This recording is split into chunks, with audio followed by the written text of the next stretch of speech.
yung maleta na yun, inilagay doon sa bahay, binubuksan ni Pulong sa binibilang. Kaya na-notice ko na, Okay. Sabi mo galing kay Eric Yap yes, Your Honor. from one congressman to another. Saan nyo kinuha kay Eric Yap yung 46 na maleta? Dineliver lang niya po, nakita lang po kami doon sa, sa Valley Verde 6. Dinala niya lang yung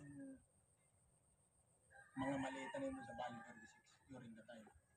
Tapos kayo ang nag-deliver sa Nung inilipat po namin sa sakyan, dinala na namin sa Horizon yung mga maleta na yun. yun yung 46 na sinasabi mo. Yes, Your Honor. Okay, thank you. Mr. Chair, I just want to make addition, mga clarification po na gano'n.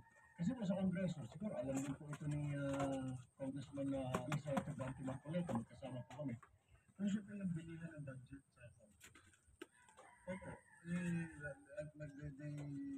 ng budget po, si Senator Marcoleta kinatas to this. Kaya po minsan pag-aapon, pagpanoodin nyo po sa TV, ikot-ikot po mga kasunod namin sa Congress. Kaya nakita nyo po sa budget po na nakikita namin lang. 30% para na susunod basta.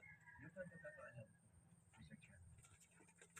Thank you for the education. Sinagalan sa Senate yun ah. Point of information. Point of information. Yes, sir. Intervention and intervention. Yes. Just information. Mr. Orly, bakit kasi yung na-highlight mo yung 48 lang? Sabi mo naman, halos 3 beses sa isang linggo, meron delivery. Bakit yung lamang delivery alleged delivery ni Rep. Yap, parang yun ang natandaan mo? Yung po yung Your Honor, yung kauna-unahan na nung mag-duty ako sa basura, yun ang kauna-unahan talaga na naaktuhan ko talaga. Ibig sabihin, unang duty ko, yun talaga yung bumungad sa akin, Your Honor. Pero marami kayo, may backup, kung may advance party ka, ilan ba kayong, sabi mo galing ka